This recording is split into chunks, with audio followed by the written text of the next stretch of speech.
Hi everyone, आज मैं आप सभी को restaurant style cheese garlic bread बनाना सिखाऊंगी। और ये पिज़्ज़ा से भी ज़्यादा टेस्टी होता है, बहुत ही ज़्यादा स्वादिष्ट होता है। खासकर बच्चे बहुत इसे पसंद करते हैं। ये बहुत ज़्यादा बनाना आसान है। तो देखिए कितना बढ़िया सा ये बनकर तैयार हुआ है। तो अगर आपने कभी भी चीज़ गार्लिक ब्रेड खाया होगा रेस्टोरेंट में, तो यकीन मानिए ये बिल्कुल ही वैसा ही मैं आप सभी को बनाकर सिखाऊंगी। और दो तरीक़ों से मैं बनाऊंगी, एक पैन में और एक ओवन में। तो दोनों तरीका आप सीख सकते हैं और ये झटपट से बनकर तैयार हो जाता है। तो अगर आपके घर में कोई मेहमान आ रहे हैं जिनको आप कुछ अलग सा खाना बनाकर खिलाना चाहते हैं, तो ये वाली चीज़ गार्लिक ब्रेड आप बनाकर खिला सकते हैं। तो सबसे पहले बनाने के लिए यहाँ पे आपको पैन लेना है। पैन में 2 चम्मच आपको डालना है बटर, और बटर में मैंने डाल दिया है 2 गांठ छिलका उतारा हुआ लहसुन का, और इसे मीडियम आंच पर फ्राई करेंगे। और इसे जब तक इसमें कोई कलर ना आ जाए तब तक आपको फ्राई करते रहना है। थोड़ा थोड़ा ये भूरा कलर का हो जाएगा तब आपको गैस ऑफ कर देना है।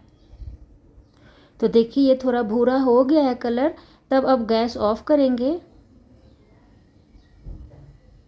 पैन अभी गर्म है तो लगातार अभी लहसुन को चलाते रहेंगे ताकि लहसुन में कलर जो हो वो बिल्कुल ही सारा का सारा कलर इक्वल आ जाए और जले नहीं। और इसे ठंडा कर लेंगे। लहसुन हमारा ठंडा हो गया है तो मैंने मिक्सी जार में डाला है। ये छोटे वाले मिक्सी जार का मैं उपयोग कर रही हूँ ताकि अच्छे से लहसुन जो है उसका पेस्ट बन जाए। आधा चम्मच मैंने डाला है इटालियन सीजनिंग, आधा चम्मच मैंने डाला है चिली फ्लेक्स, और ये चिली फ्लेक्स मैं घर पर ही बनाती हूँ। और यहाँ पे मैंने डाला है 50 ग्राम अमूल बटर। तो देखिए बटर हमेशा अच्छे क्वालिटी का लीजिएगा तब ज़्यादा ये अच्छा सा बनकर तैयार होता है। और बटर का मात्रा मैंने लगभग आधा कप लिया है, चाय पीने वाले कप से आधा कप ये जमा हुआ है। मैंने इसे फ्रिज में रखा था और इसे बिना किसी पानी और दूध डाले हुए इसका पेस्ट बना लेंगे। और पेस्ट बनाने के बाद इसका कुछ इस तरीके से आपको फिंगर से निकालना है, क्योंकि ये बहुत ही स्मूथ सा होता है। तो अगर आप फिंगर से निकालते हैं तो बहुत अच्छे तरीके से ये निकल जाता है। चम्मच का इस्तेमाल नहीं कीजिएगा। तो इस तरीके से हमारा बटर गार्लिक पेस्ट बनकर तैयार है। अब यहाँ पे मैंने लिया है ब्रेड, रेस्टोरेंट वाला, जो रेस्टोरेंट में मिलता है जिस टाइप का वही वाला ये ब्रेड है। ये सॉफ्ट होता है। और देखिए मार्केट में बहुत तरीक़ों का ब्रेड मिलता है, आप जो भी ब्रेड में बनाना चाहते हैं उस ब्रेड में बना सकते हैं, कोई इशू नहीं है। लेकिन अगर आप चाहते हैं कि आपका चीज़ गार्लिक ब्रेड देखने में बिल्कुल ही रेस्टोरेंट स्टाइल हो तो आपको लंबा वाला लेना होगा। ये जो ब्रेड होता है इसमें हॉट डॉग बनाया जाता है। चलिए अब हम ब्रेड को काट लेते हैं बिल्कुल ही रेस्टोरेंट स्टाइल में।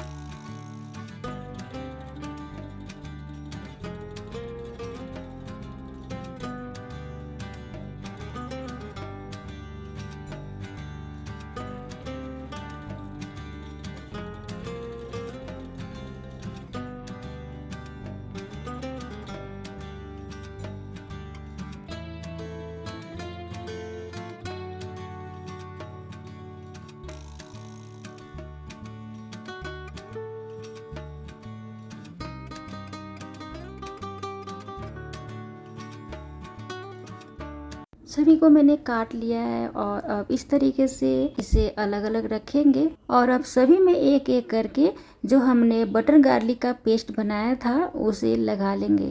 तो सबसे पहले मैं सेंटर में बटर का पेस्ट रख लेती हूँ, मतलब गार्लिक बटर का पेस्ट।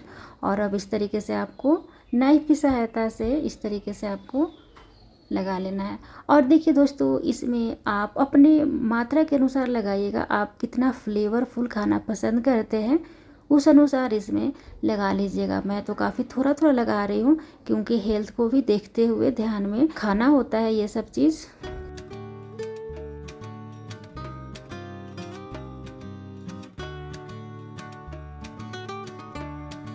सभी ब्रेड के ऊपर मैंने सिर्फ एक साइड लगाया है, दोनों साइड नहीं लगाया है। अब यहाँ पे मैंने लिया है मोज़रेला चीज़। तो देखिए दोस्तों, इसमें मोज़रेला चीज़ का ही उपयोग होता है। चीज़ दो प्रकार का होता है, एक स्लाइस वाला जिसे बर्गर के साथ खाया जाता है, और एक पिज़्ज़ा वाला होता है जो चीज़ी होता है और वो बिल्कुल ही खिंचाव जैसा होता है, जिसे मोज़रेला चीज़ कहते हैं। तो यहाँ पे मोज़रेला चीज़ का ही इस्तेमाल करेंगे। तो सभी में मैंने थोड़ा थोड़ा मोज़रेला चीज़ डाला है, क्योंकि बहुत ज़्यादा मैं चीज़ का इस्तेमाल नहीं करना पसंद करती हूँ, हेल्थ के लिए सही नहीं होता है। लेकिन अगर आप बहुत ज़्यादा और भी चीज़ी टाइप का खाना पसंद करते हैं तो और खूब सारा चीज़ डाल लीजिएगा। चीज़ सभी के ऊपर फैला देने के बाद मैंने इसके ऊपर डाला है चिली फ्लेक्स और इटालियन सीजनिंग। दोनों को भी आप अपने फ्लेवर के अनुसार स्प्रिंकल कीजिएगा। और देखिए, हमने सभी के ऊपर काफ़ी बढ़िया से सजा दिया है। अब मैं दो तरीक़ों से बनाना सिखाऊंगी, एक पैन में और एक ओवन में। तो इस पैन में मैंने गार्लिक को फ्राई किया था, तो इसमें थोड़ा सा बटर लगा हुआ है। अगर पैन बिल्कुल साफ़ सुथरा है या फिर आप कढ़ाई में बनाना चाहते हैं तो थोड़ा सा आप बटर ज़रूर ग्रीस कर लीजिएगा, काफ़ी बढ़िया रहेगा, उससे जलेगा नहीं। काफ़ी बढ़िया से पैन को गर्म कर लेना है। जब गर्म हो जाए तो बटर पेपर इसके ऊपर से इस तरीके से रख लीजिएगा और बिल्कुल ही धीमी धीमी आंच पर इस तरीके से आपको चीज़ गार्लिक ब्रेड डालना है और सिर्फ 1 मिनट के लिए आपको पकाना है धीमी धीमी आंच पर। यहाँ पर मैं ओवन को भी सबसे पहले मैंने यहाँ पे प्री हीट कर लिया था 5 मिनट के लिए। प्री हीट हो गया है तो अब इसमें चीज़ गार्लिक ब्रेड में डाल देती हूँ और कोई भी मोड पे आपको नहीं चलाना है, सिर्फ 1 मिनट के लिए आपको स्टार्ट कर देना है। ठीक है, सिर्फ 1 मिनट के लिए मैंने ओवन को स्टार्ट किया है। इसे कोई भी, देखिए यहाँ पे मैं सिर्फ 1 मिनट के लिए स्टार्ट करूँगी और ये देखिए स्टार्ट हो गया है। इसे सिर्फ ओवन में डालकर जो चीज़ है उसे मेल्ट करना होता है और फ्लेवर लाना होता है, इस कारण से किसी भी मोड पे नहीं डालना होता है। तो देखिए हमारा चीज़ गार्लिक ब्रेड बिल्कुल ही 1 मिनट में बनकर तैयार है। तो आप भी इस तरीके से ज़रूर बनाइएगा और मैं आपको अब इसे सजा कर दिखाऊंगी और कुछ ही देर में आपको अपने पैन का भी बताऊंगी कि हमारा पैन का किस तरीके से बनकर तैयार हुआ है। तो देखिए, इतना ये फ्लेवरफुल जब मैंने बनाया था ना, बहुत खुशबू पूरे घर में फैल गया था। और देखिए कितना सा चीज़ी बनकर तैयार हुआ है। और हाँ दोस्तों, मैंने इसमें काफ़ी कम चीज़ डाला था और अगर आप बहुत ज़्यादा चीज़ डालेंगे तो ये बहुत ज़्यादा चीज़ी बनेगा। अब यहाँ पे पैन को भी मैंने बंद कर दिया है, मतलब पैन में जो बन रहा था तो गैस को भी मैंने ऑफ़ कर दिया है। सिर्फ इसे भी 1 मिनट के लिए ही मैंने पकाया है और अब दोनों ही हमारा बहुत ही परफेक्ट बनकर तैयार है। पैन में भी बहुत परफेक्ट हमारा बन चुका है। तो अगर आप भी restaurant style cheese garlic bread घर पर बनाना चाहते हैं तो इस तरीके से ज़रूर बनाइए और वीडियो पसंद आए तो लाइक और सब्सक्राइब ज़रूर करें। Thank you.